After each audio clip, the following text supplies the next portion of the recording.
so I've got a pad ready. I'm going to do the hood.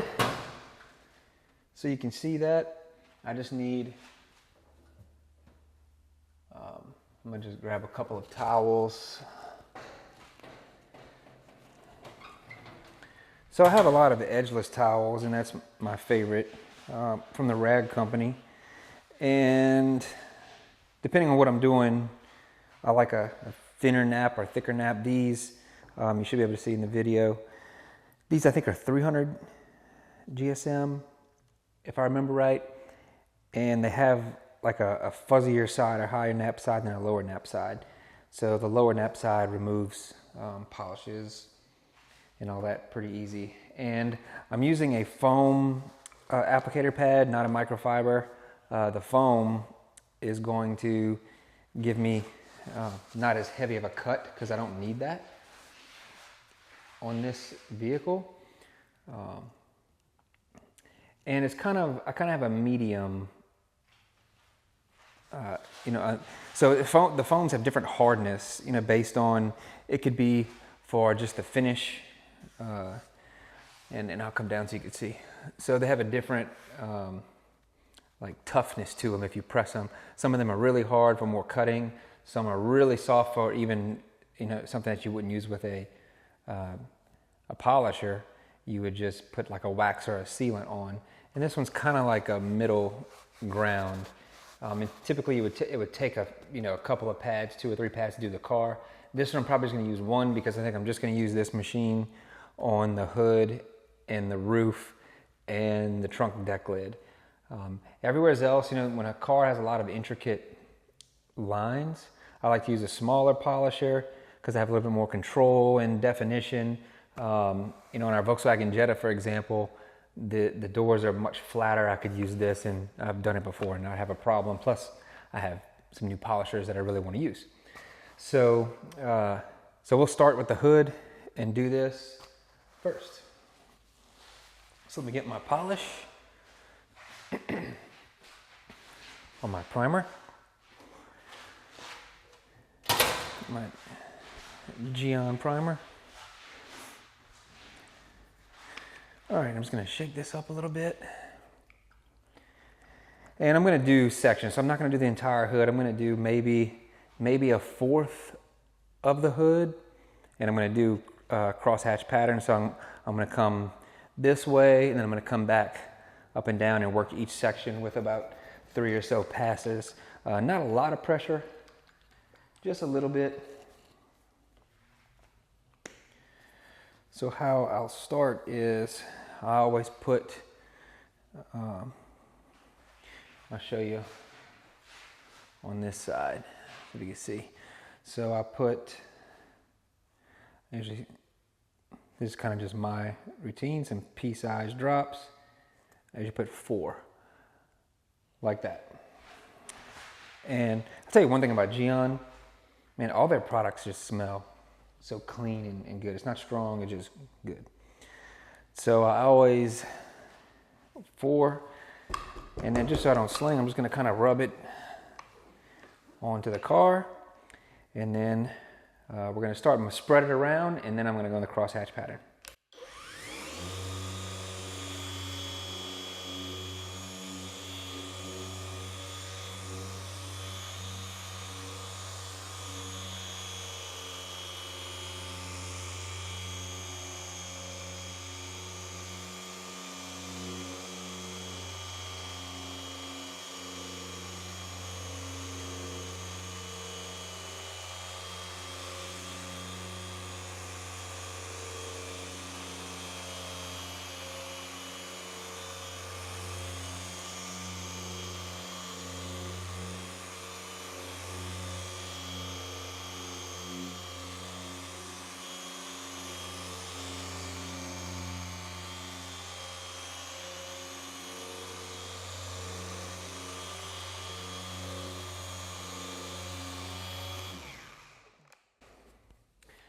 You probably can't see it. And I'll tell you one thing I've learned is make sure I shut off the polisher before I actually take it off of the paint, because I've done that before and it slings everywhere and you have polish flying all over the place. So this stuff goes on really thin. It looks like. So I'm gonna, yeah, so it's just a nice thin layer and it wipes off incredibly easy.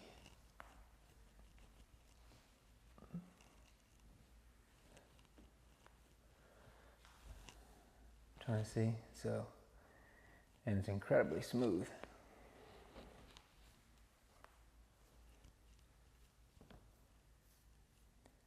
So if you hear that,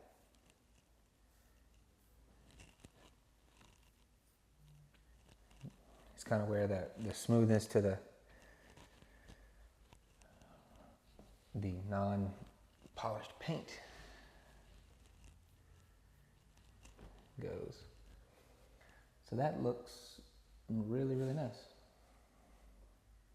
This color's a little harder to tell where you've been, so I'm gonna do a little extra and kind of overlap just to make sure I'm not hitting or I'm not missing any area.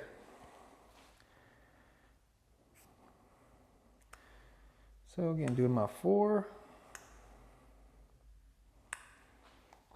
I can maybe do 1 car with this primer, maybe 2. Just 'cause it's a smaller bottle.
All right, so have a nice haze on the paint to see where I was. Wipe that off. There we go. Wipes this off incredibly nice.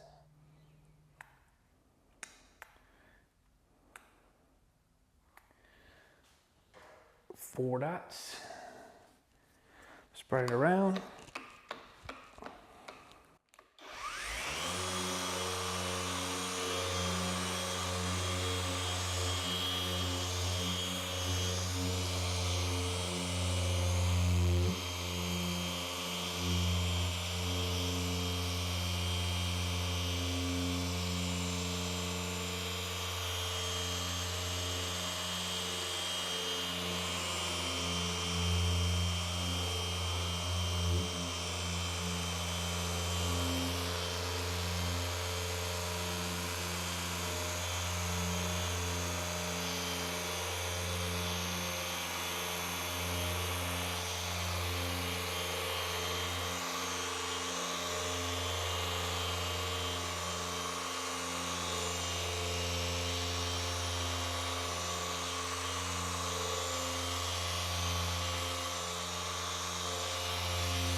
All right, so I'm not sure if the camera's picking that up, maybe so.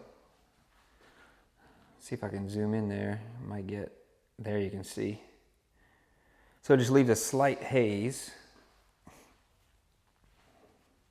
on the paint so I can see where the edge of it is.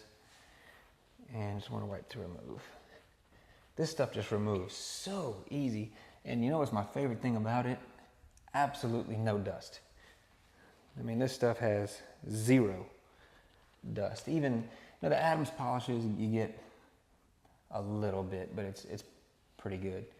I've never really used anything that's zero dust, and this stuff is it. Now, this is not anything that really cuts, and it's not very abrasive. It's more for fine tuning, very light swirl marks. Looks wonderful. So I've absolutely loved this thing. Man, cordless has just changed your life. You know, I know it's not a Rupes, it may not be a high-end polisher, but you know what? For me, it's just an enthusiast. Again, it's not about a review, or I've never used a Rupes. So I really don't know what I'm missing out on.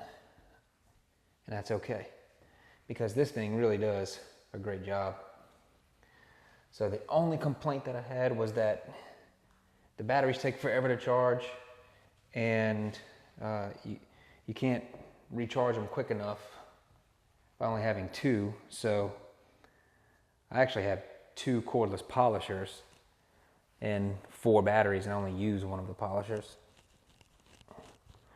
Because if I was doing the entire car with just that polisher, I would need 4 batteries. And that's really just for for a one-step correction. I probably need 2 to 3 batteries. If I was doing a 2-step, I would hope that by the time I'm done with the 4th battery, that original one is charged again. But man, this is looking really good.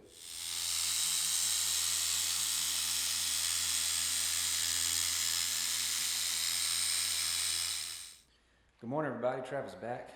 I say good morning because it's the next morning.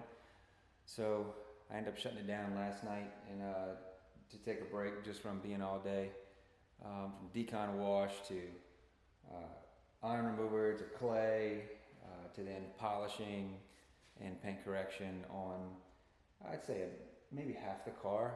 So did the hood, did the roof, did the trunk deck lid, and then I did all the trim, all the gloss black trim around the bottom and the front. The mirrors came out really well, actually. I don't know if you can see on here, but did the mirrors. And today is going to be, I'm going to do all the doors and sides, finish up that part of paint correction, and then it'll be ready for prep and ceramic coat. So I'm going to get set up and let's get started. Good here. Let's rub it on.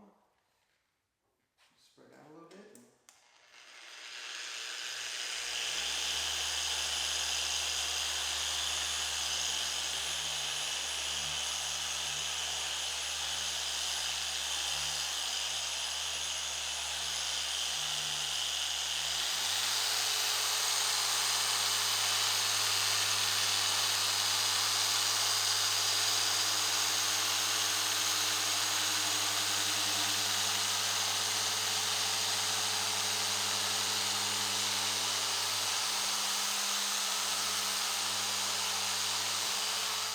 All right, finished the polishing stage, and you can call it paint correction stage if you'd like.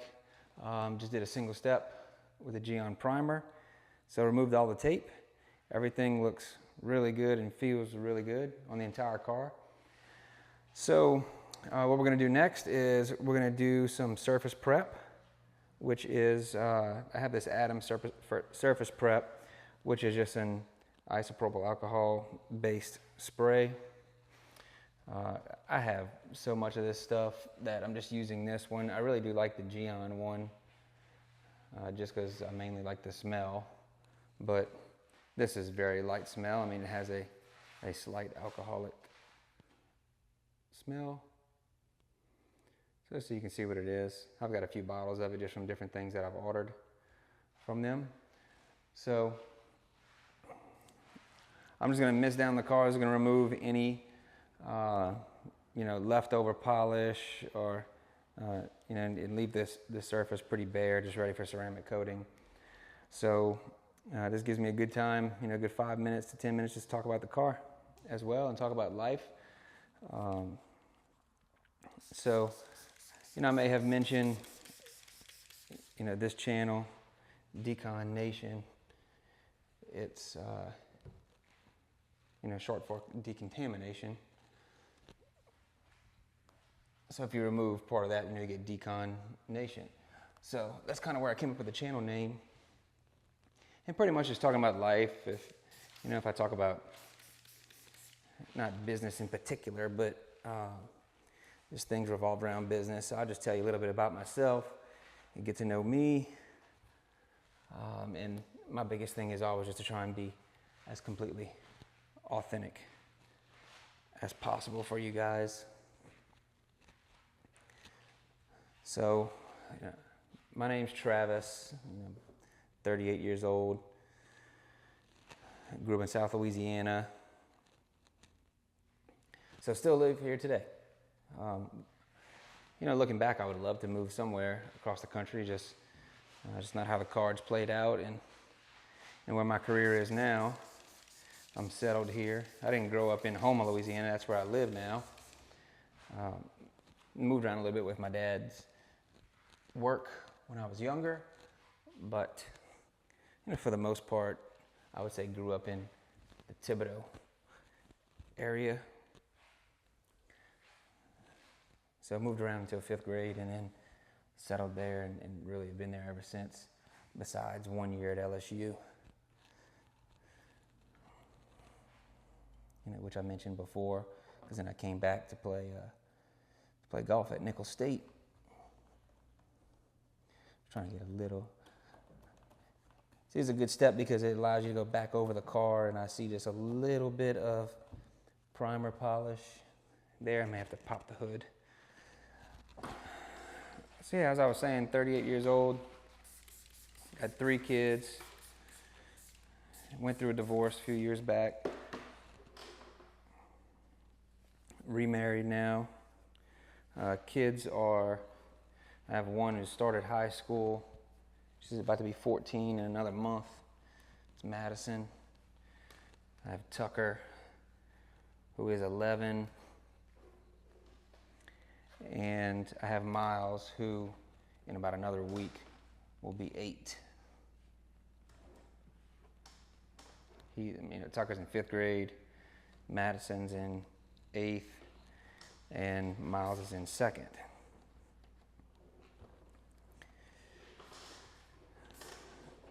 So, my wife Deborah, we've been married a little over 2 years.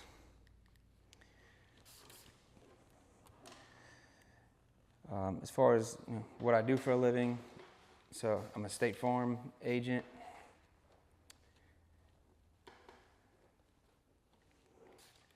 So I've been doing that. I started working for an agent, then went into management. So I started in 06, January 1, 06. Went into the management side of things as a specialist, and then became an agent April 1, 2011.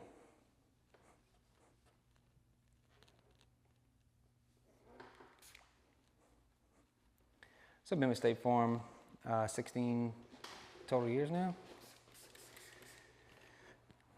It's been a great company to work for. You own your own business. Got a few employees.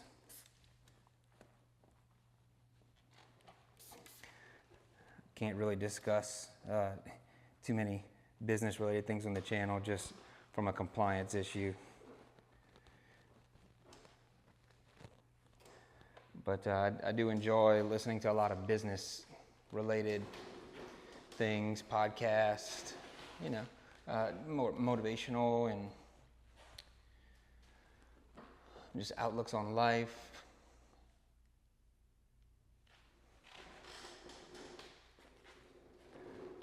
All right, we're wiped down good in the front. I'm going to reposition a little bit here.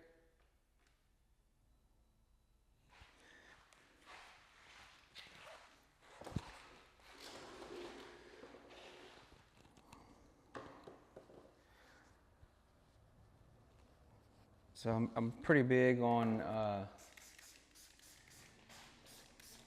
I don't know if you'd call it obsessions. You know, I love how Matt on Obsessed Garage, you know, is obsessed. But even before that, you know, I used to listen, and I still do sometimes, listen to Grant Cardone, just as sales and motivation. You know, he was always big on being obsessed with everything that you do in a good way. You know, so if you want to be a good parent, be obsessed with being the best parent on earth. You know, if you want to be a State Farm agent, or you want to be a financial advisor, or you want to be a landscaper, you know, be absolutely obsessed and the best at it, because obsession will breed success. So I've kind of tried to live by that. And you know, what's funny is whenever you go through slumps in life or at work or anything, I always reflect back and I think, you know, how much am I giving? What kind of effort am I putting forth? And you know, the answer always, it's not 9 times out of 10, it always comes back to, you know, there's way more that I can do and put into this thing to breed the results that I want. So it's kind of the same thing with car detailing, auto detailing. You know, I've always kind of been obsessed with this. And I can remember back, you know, I had my first Mazda truck.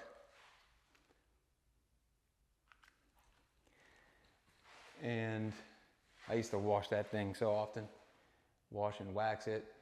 And I remember having my first BMW, my 2002 325. And I think I washed and waxed it once a week. And what's funny is, you know, things have come a long way so much, and you learn so much, because I used to wash it with Dawn dish soap every week, you know, not realizing I was absolutely stripping everything off the paint and leaving it as tacky, you know, like you know, it'd make that squeaky noise when you rub your finger on it, squeaky clean. You know, in a car, I don't necessarily want squeaky clean.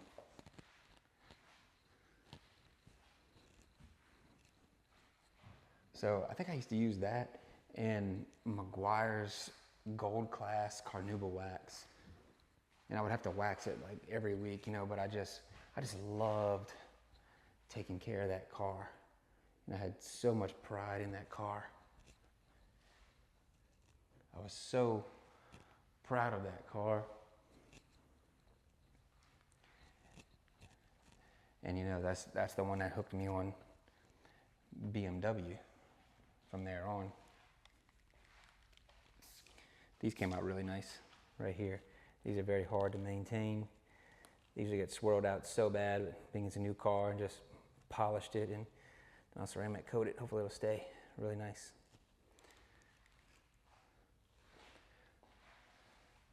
But you know, I'm obsessed with that, and even using terrible products. Oh, and I do remember I switched to Zano wax that I found through some BMW groups, forums. It was Beamerfest at the time. That was the site. This is before Facebook and all those things.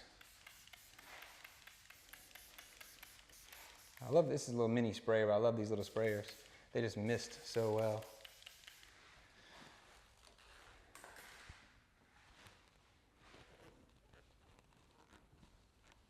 But naturally, things have evolved. I don't use Dawn anymore. Never. Would never advise it. I don't use Carnauba wax anymore. Don't really use Meguiar's, and nothing against Meguiar's. I just don't really use their products anymore. I just use what I like. Some of them more professional grade, some of them maybe not, just for the weekend warrior, the enthusiast, like myself.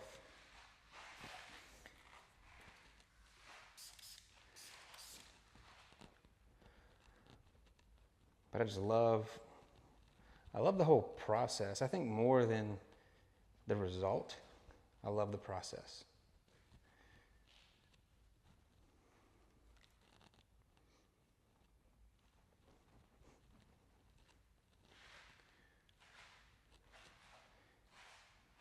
And it's just kind of always been that way.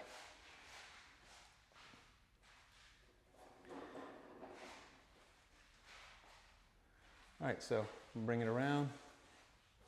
Let's see if we can get the trunk deck lid here.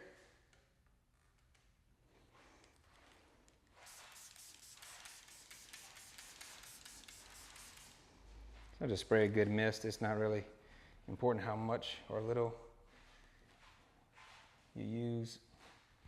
I'll just use enough.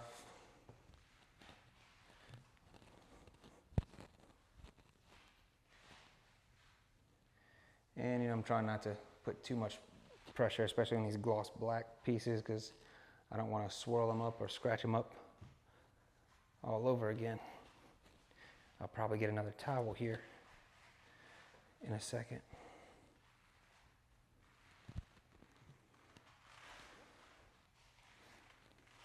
See a little residue, which should dry and evaporate with the alcohol.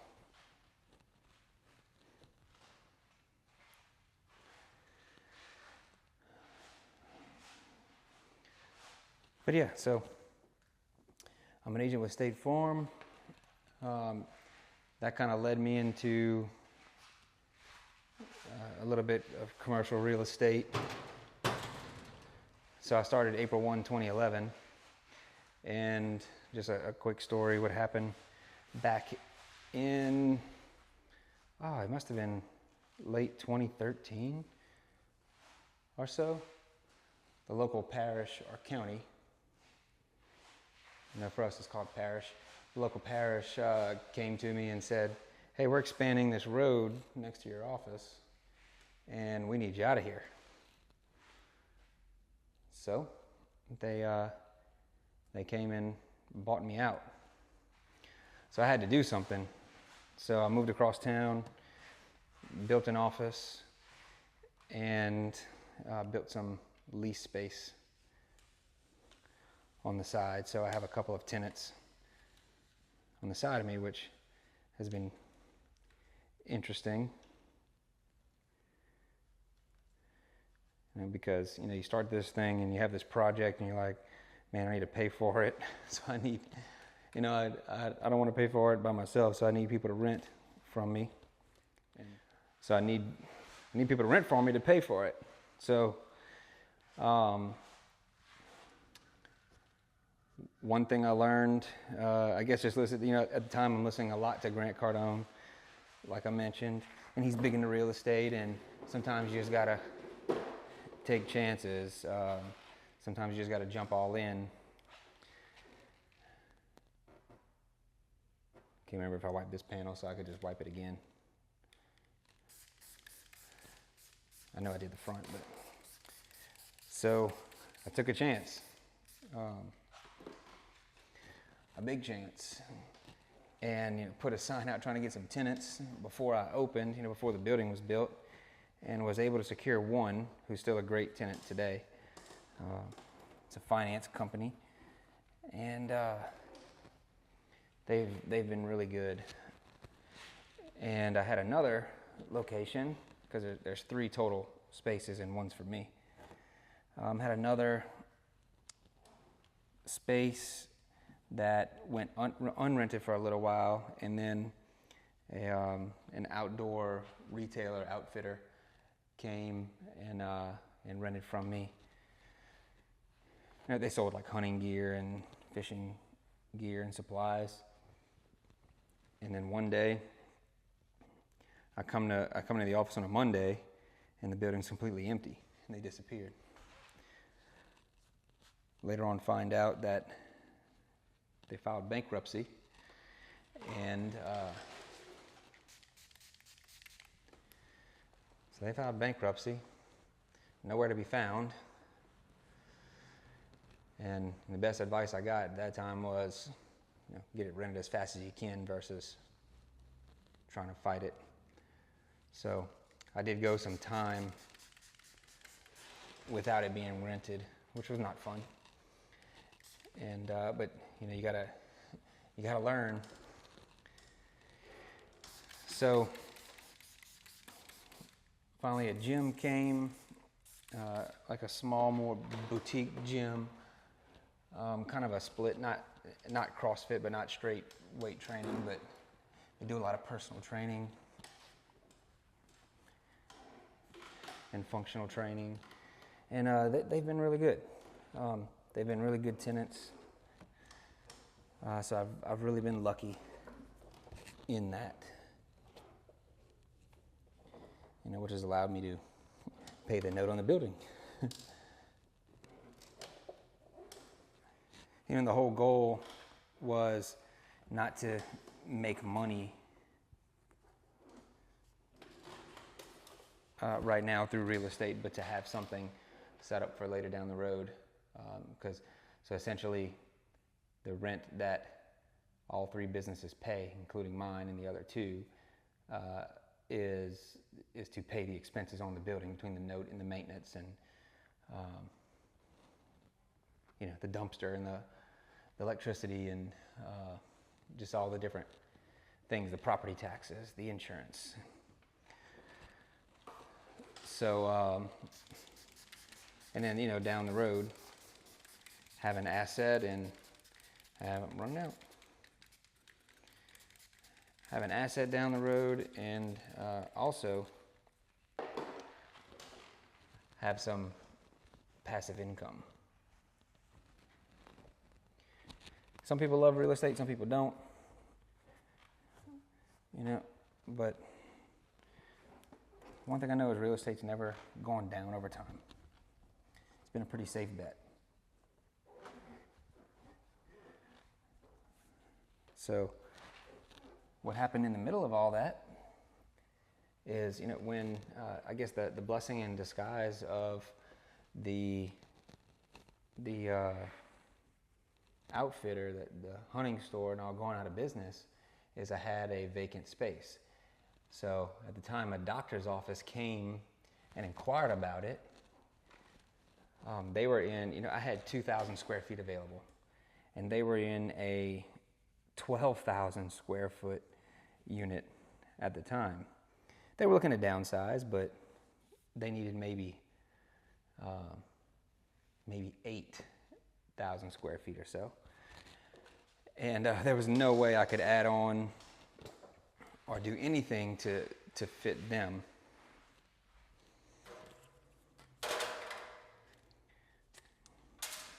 Grab my other bottle. And that just wasn't going to happen. So, dirty towel. So, had to let them go. And that would have been a really good tenant in a pediatrician's office, and well established in the community, good people. So I would have really liked that. So I got to thinking after, and this is I guess Grant Cardone really made me some money, or will. So what happened from there is I start thinking, and I say, what? I wonder if they would allow me to build something. And I don't know how to make all that work, but I want to do it. So what I did was, whenever I had built my office building, the one I already have rented out, I found a contractor, who built the building for me, and ended up becoming a good friend of mine. And that's the way I met him. So, and I knew he did some things in real estate and commercial rental property. And so what I did, not knowing exactly what to do with this doctor's office, is I contacted him and I said, hey man, let me tell you what I got. And, I can't fit these tenants in my building, but what if we call them and offer to build them one? Just build them whatever they want. So I contacted the doctors, set up a meeting with me and my contractor, who I was going to bring in as a business partner on this deal, for helping me out, and we're working through it together. And, we had a meeting and pretty much said, hey, look, I know I can't fit you where I am, but what if I go buy a lot down the street and build a sister building? You could have the whole thing, and we custom build it to the exact floor plan and specs you want. And then you just rent it. And they said yes.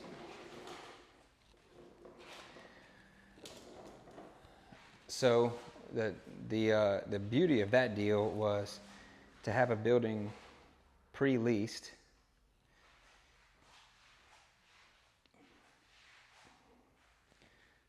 Come over here and catch this side.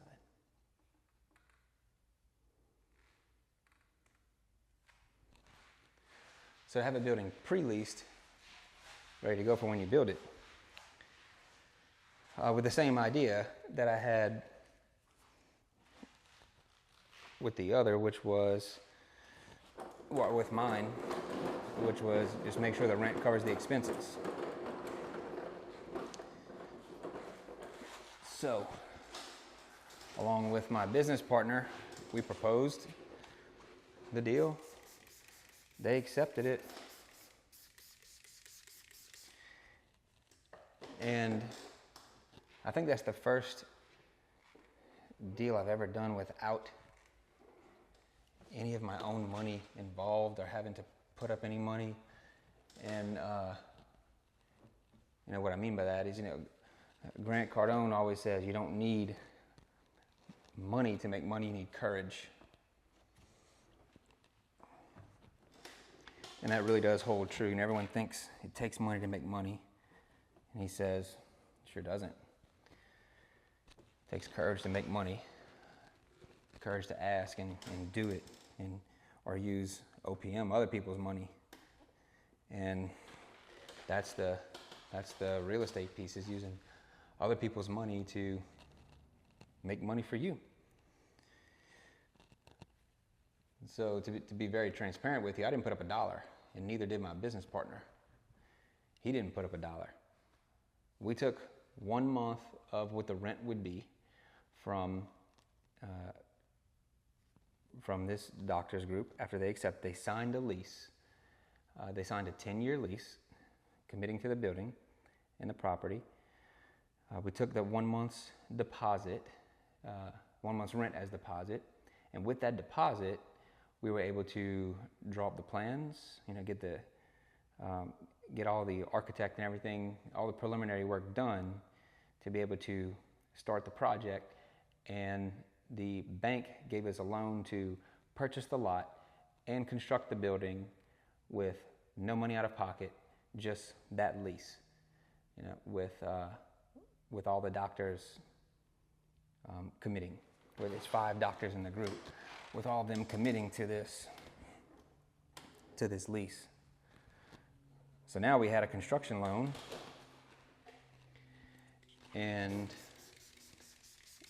we just took draws off of that. And then as soon as the building was done, they moved in, and when I say they, that's the doctors, their first rent payment started and started paying the note and the expenses. And again, it's not one that I make any money on, per se, because I don't take any kind of income from it. It's essentially, I just did the deal and they are paying for the note and for the building. You know, and some people say, why don't they just go do it themselves? Some people don't want to. Some people don't want the headache of ownership and maintenance and all that. Plus, I'm no tax pro, but I think the lease is more of a write-off for them.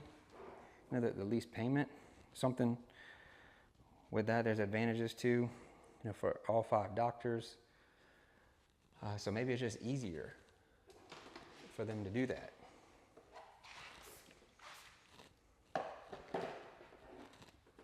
So, still to this day, I have not spent $1 of my money on that building. You know, on my building is a different story. I had a down payment and I have put in plenty of money of my own. But on that one, I didn't one bit. And down the road, hopefully it'll be paid off and have some other passive income from it. And because that's how I want to make money. I mean, I think everyone would want to have income without having to. I mean, you do work for it in a way, but without having to go to work every day. So that's the future plan.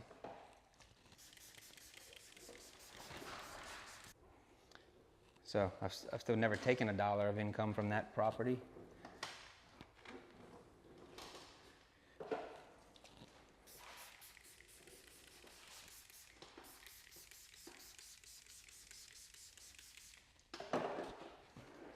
That's okay. It's for something down the road.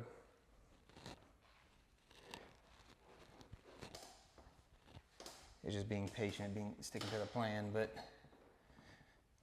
it took, I would say, it took some courage and some guts to do it, to jump into it.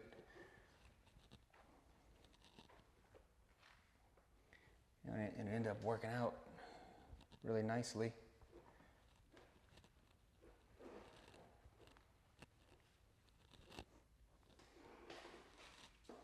This paint is looking so good. So yeah, that's kind of it's kind of my life summed up. I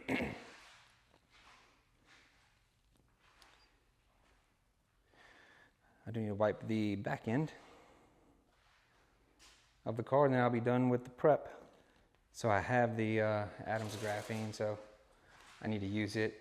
And for the next car that comes, you know, I tell you what, somebody's going to get a very nice low mile car here because it's going to be in amazing condition with ceramic coating, with probably a couple thousand miles at the most. So somebody's going to get a really good car.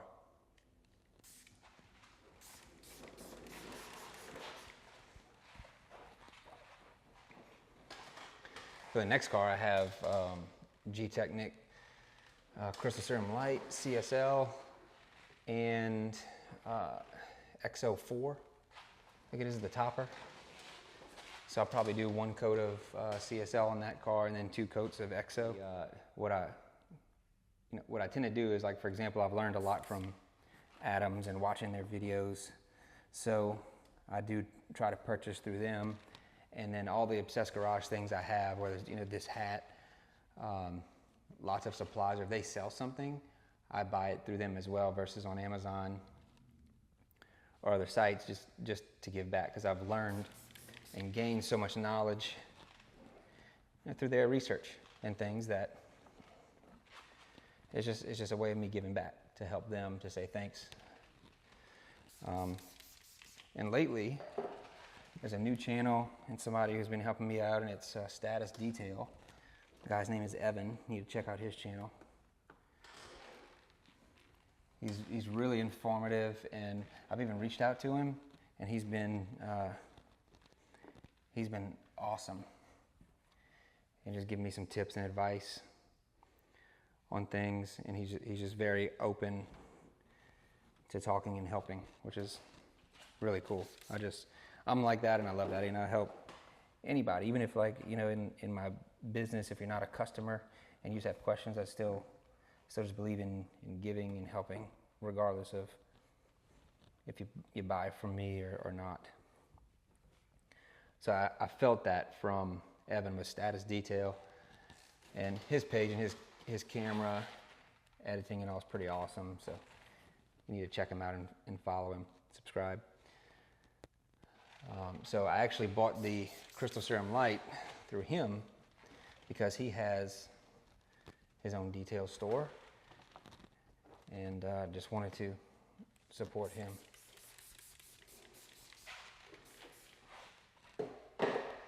You know, as a way of saying thanks. I appreciate you, you know, responding back and reaching out, and I'll support your channel. So that's gonna be a wrap for surface prep. Car is perfect. It looks perfect. It's clean. I need to go wipe that one piece under the hood. Like I said, just in a little seam, and a body seam had a little piece of polish. So it's all done. And next is gonna be time for ceramic coat. But I'm gonna eat first. Take a break. So, see you guys soon. Thanks for watching.